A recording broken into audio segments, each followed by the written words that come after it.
All right, thank you everybody for joining us this afternoon at Benzinga. My name is Samantha Blight and I'm from the law firm Feuerstein Kulik. We're a small boutique law firm that focuses in the cannabis industry, but we service companies and investors all over the country. My area of expertise is debt finance, which is what brings me to this panel.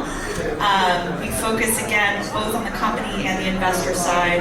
Recently I just completed a large reorganization with Columbia Care, the cannabis company. So that was an exciting big deal that we've just worked on, in addition to helping a lot of other companies figure out how to navigate difficult times in a difficult market where there's not a lot of liquidity available. So with that, I want to introduce our panelists today, and I'll let each of them give a brief introduction. We've got Joe Lustberg from Upwise and Milad Rafi'i from WeCan. Joe, would you like to say hello and give a background? Yeah, sure. I'm Joe Lustberg, managing partner of Upwise Capital. Upwise Capital is a full-service debt financing platform. So we have about 100 different lenders on our marketplace, including 40 banks that will lend to cannabis. We do everything from construction loans to equipment financing, line of credit, mortgages, leasebacks, so everything in between. Hi, my name is Milad Rafi'i. I'm the CEO of WeCan. We are a licensing and compliance consultant, and we also are a broker on the real estate side, helping folks find viable properties that qualify, and as well as a business broker selling their pre-operational licenses and the businesses themselves. So you guys may have guessed it, but what the three of us all have in common is that we help companies and investors find each other, right? And can help advise on both timing and strategy for when the right time is to obtain capital. And if you're a company or someone looking to get that raise, how do you make yourself attractive to potential investors? And how do you figure out when is the right time to go out there and look for that capital, and also how to express both where you are at in a growth stage and what your goals are in a way that's going to be meaningful and well received. So I'll start out the conversation like this. I think when you think about valuation and how an investor is going to look at your assets, the first thing you have to distinguish is, what is the purpose of your capital raise? Why are you even having this conversation? So for me, most often when I speak to companies, operators, and or investors, they're thinking about taking on a secured loan. So perhaps it's because they want to go acquire another company, or they want to expand into a new state, or perhaps there's been something unforeseen that happened. For example, COVID happened and there's been some unexpected, dips in sales or other things that have affected the cash liquidity, right? And figuring out how to bridge that gap. But there are a lot of other reasons that you might need liquidity, or you might be at a stage in your business where you're ready to sell and you're thinking out, about what is this business worth.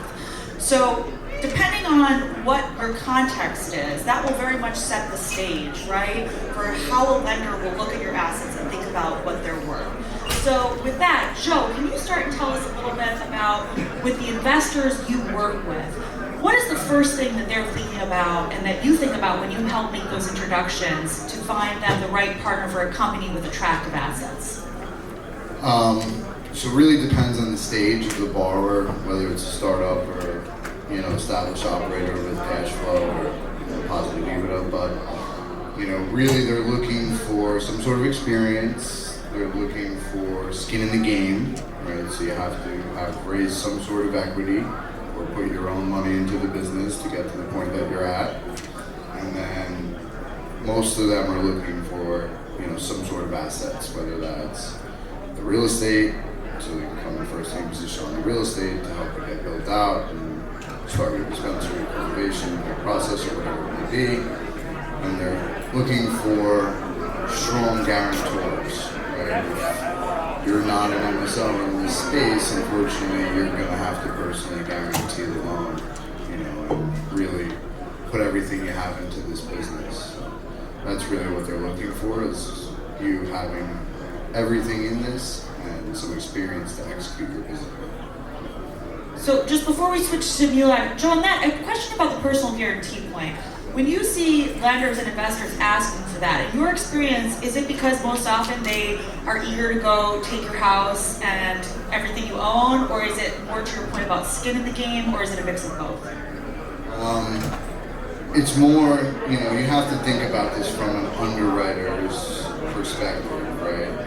God forbid you start this business or you're operating this business and a crop goes bad and puts you under, or something happens, they look for the worst case scenario possible, right? In the worst case scenario, they have to foreclose on a building, come after personal assets. Most of these lenders are not loan-to-own lenders, but they are making sure that the liquidity is there to cover their loan, right? In the event they do have to foreclose, you have to have enough assets to be able to cover that with whatever property you have, equipment, plus the personal guarantees, right? So it's really not a loan-to-own situation. There are definitely predatory lenders. Most of them are going out of business now. But, in our industry, it's unfortunate, but there is always going to be a tax for cannabis operators because lenders aren't getting their money as cheap as the banks for other people. But there are bank loans available for operators who are profitable, have assets, and are willing to move their deposits to that bank. So I think a couple of key takeaways, if you have a track record where you can show that you've been operating and have positive cash flow and or positive EBITDA, maybe you have the accessibility to get a bank loan or some other funding because that will certainly get value and be attractive, or if you have a hard asset like real estate, that might pay off. Milan, what's your advice when you connect with companies, when companies reach out to you and Weekend and say, hey, how do we think about this with respect to when we need financing or how much we're worth? What's the advice you give and what should operators be thinking about? Well, it definitely will vary from market to market in terms of how mature it is. A market like Jersey, we get asked a lot on the front end to put pro forma analyses together, especially when we're doing some licensing work for them. And we try to really build that as conservatively as we can. And for them, it's really, they were speaking to it on panels before, is expecting market downturns, right? And even showing that to a municipality that, hey, we're going to have upside, right? We're going to run this business profitably, but we expect some downturns and we're ready for that as well too. And really driving that home into their pro forma and into their, how it not only are you want to get financing, but you're getting something like a 2-3 year balloon when your business is possibly going to see a dip. Those are really important things to look at on the front end. Or on the flip side, it's also when you're looking at these emerging markets, there's an easier exit than a market like California, for instance, where there's still a lot of asset value. And you're going to see an increase in that asset value, even if your business necessarily isn't cash flowing to the point where it's pushing out a lot of revenue to you. You're still going to get that return potentially if you're selling it just purely on the value of the asset. But in California, it's different. You got to make sure it can cash flow if you're going to actually have any success from it. So, and then financing those deals in California or a mature market like that is really more seller financing than anything. And nowadays, I think if you can figure out a way to make the purchase of the business make sense within 2 years, then you're generally in pretty good shape because a lot of sellers are financing about 24 months or 18 months. What is the window for each state? Typically, I always look at it as like a 3 to 5 year window for compression and competition really hits the state. And somebody who's been in this industry for a long time and has seen thousands of decks, every deck is a hockey stick going up. And the reality of the situation is the opposite. It's a hockey stick going up.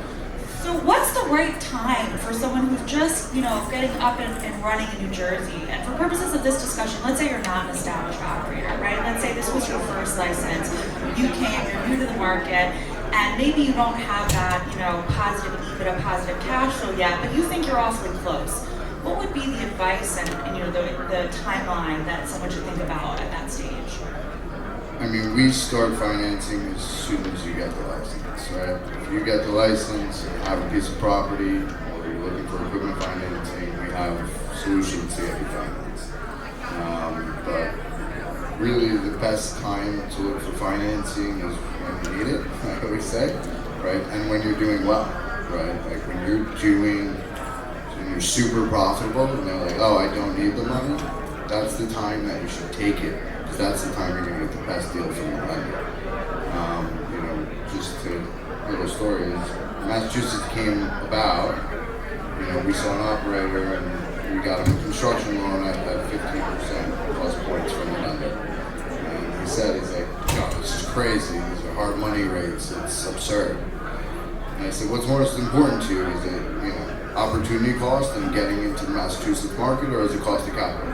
This is cost of capital. I'm going to get a loan from my bank. I'm going to personally guarantee it. I'm going to secure my HVAC business to do it. I'm like, okay, you can secure all your assets, give them all your deposits, and then you're going to go have to raise about $5 million in equity, and then we can do the equipment financing, and we'll finance the rest of the equipment. Or you could just take this loan right now at 15% and get built out today. He chose the latter. He chose to go to the bank, raise the equity, and then do the equipment financing. And that whole process took him 2.5 years. By the time he got operational and got his COO, the price per pound in Massachusetts went from $3,000 a pound to $1,200 a pound, right? So the opportunity cost in that scenario was the right way to go, right? If cost of capital is something that's holding you back from moving forward because the cannabis rates are expensive, just understand that the opportunity cost can be a lot more detrimental to your business if it takes you years and years to get built out. I think that's a great point. Like, timing is everything, and we all know that. And it can be really difficult, I think, to juggle the unknown, right? So many uncertainties in the regulatory landscape. Hard to know. Like, I like how Joe put it, when you're doing the best and you don't need the money, that's when you'll get the best rates, right? Okay, great. So what do we do with that? So Mila, question for you. When you're helping companies think through these valuation issues, I often have to have sometimes difficult conversations. For example, for someone who's trying to go get financing for, let's say, cultivation or greenhouse that they've built out, and they say, well, I've invested $20 million, so surely it's worth at least 30 because I bought it for 10 and I put 20 into it. And having to sort of walk back and then stop, say, well, it's actually not going to be valued that way, and thinking through how someone on the other side may value it despite all of the sort of costs you put in. So I'm curious, like, what comes to mind for you where you might see some room between what people expect that someone else is going to sort of value them at and what might be a more realistic approach? I hear that all the time, in terms of we've put this much into the business, so we got to get that much at least out of it. And every market's going to be different, but not really. I mean, what it really comes down to is it doesn't matter what you put into the business to get it operational. It's what the business can produce. So, for instance, in retail, if you're looking to potentially have an exit, one of the best times to do it is before you even open your doors. Because it's all about the potential revenue. And for retail, there's a pretty big runway you gotta have, unless you're a large brand or you have a massive marketing budget in a good location, to accelerate that runway and then be able to justify that cost. Where as a product producer, like a cultivator or a processor or a manufacturer, it's great to have financials to justify what your business is worth, but it's really worth what the buyer can do with it and the potential revenue that they see. And so it's all about what the business can do, less about what you've done and what the pain that you've gone through to get it there. And there's a lot of pain in this industry, and because of everything we've talked about and how long it takes to get operational, and the passion people have. I think Joe made a really good point in terms of getting financing when you're doing great. I mean, that goes for your personal finances, for any business. But in cannabis, I think we do lose sight of that a little bit more, because even when I was doing pro forma for my store initially, getting into the industry, it was all going up the right direction. I was trying to raise capital, and you believe that. You start believing in that, and you have that good year, and you think, well, hey, per my pro forma, I got a few more years of this, and it's going to get better. But it's probably not. It's probably going to stabilize a lot faster than you expected. So that was great advice, I thought, is really try to remember that in the good times, and always test what you can get out in the market. I'd like to jump into that question today. We see our operators, putting millions of dollars into facilities that they buy for $500,000, $1 million, and they put $15, $20 million into this facility. You know, when you want that much money to build out a facility, it costs you $15 million, you're raising $10 million in debt, you know, you're gonna pay the cannabis rate to get a cannabis appraisal and a cannabis value of your facility. You know, so it'll be mid-high teens. But then when you go to that bank to go get that loan later, when you're stabilized, the bank's gonna look at it as a real estate value on price per square foot in that specific location.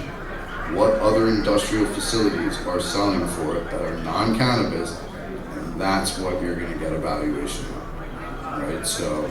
That's really sad. Can you just like walk through that again? Because I think that's an important point, right? Like you put all this money into this great use for this special space, and I think, Joe, what you're saying is a bank is literally going to say, but the lot next door that has nothing on it costs X, and so that's what we're going to. That empty warehouse next door is what we're going to lend you.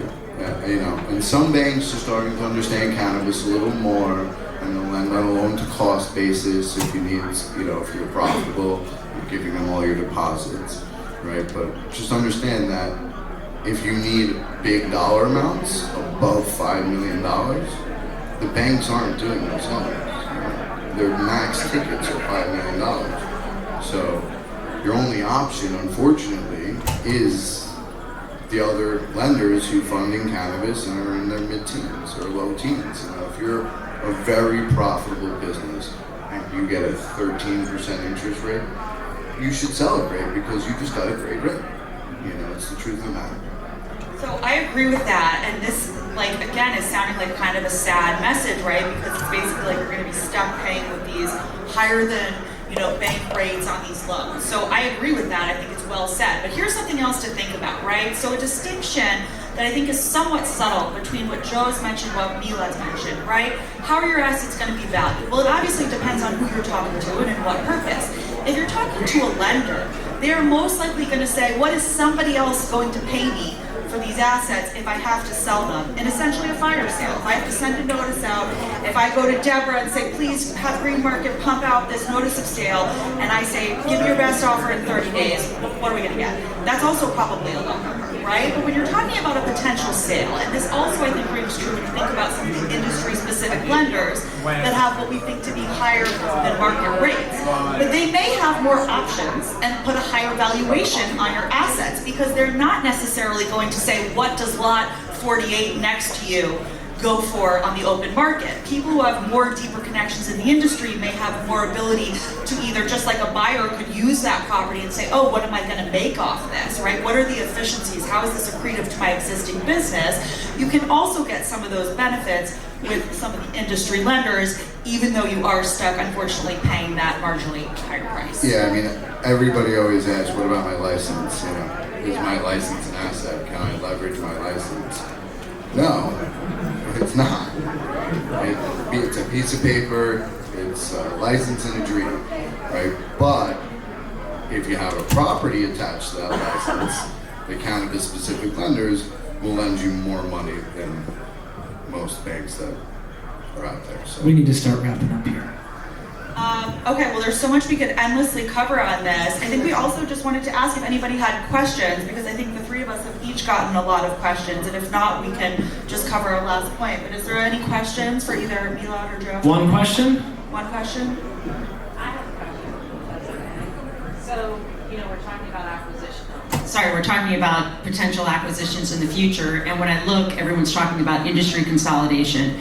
You look at a balance sheet or you listen to an earnings call, right, from the usual suspects that we, are imagining are going to consolidate, perhaps acquire some of the smaller distressed assets, right? But if you look at their balance sheet, they're refining, they're trading at like 55 cents a share, right? The only reason they have cash in the bank, right, is because they haven't paid 280E and they're counting on it going retro and being forgiven. We know that's not going to happen, right? So if they're getting, and they're refinancing debt at 12%, right? And so if they're refinancing debt at 12%, in some of these kind of models that they throw at people when they're trying to pick up licenses and acquire them, they're paying the debt, it's cash and then debt at like 8%. That doesn't make sense to me at all. And it shouldn't really to anybody else that happens to be thinking about an acquisition. That's just my 2 cents. I mean, I don't know what your feelings are on that. Yeah, I mean, I think it depends on what market they're going into. If you're going into a distressed market, then you might be picking up that business for such pennies on the dollar in terms of what you could do as a big operator, bringing down the cost of goods sold and just bringing in your resources to run it way more efficiently than that mom and pop were. And that mom and pop might give you 24 to 36 months financing at 0%. So in those cases, it might work. Now those groups going into a state like New York or even Kentucky and paying $2-3 million for non-operational business, that's questionable. I think you wonder how they're going to do in those markets if they don't have the funding to go in and continue to fund that operation over and over again, because it doesn't look like a lot of them do from their balance sheets. But I agree. I'll just add one quick thing, and then I know our time is up. But I think you pointed out a really good issue, and a lot of those large companies that are actually being the acquirers have large existing debt facilities. So what the takeaway from that is that means those existing lenders are supportive of this acquisition, so much so that they're essentially willing to pay for it because they've got to believe that there's going to be increased efficiency or increased profitability by entering into a new market. So my short answer on that is they have to have the support, which I think is partly your point. You're pointing out how is this happening from someone who's already existing investor. They have the support based on. All right, thank you. We are ending on a little bit of a controversial topic. Thanks, on a cliffhanger. I love it. Thank you, guys.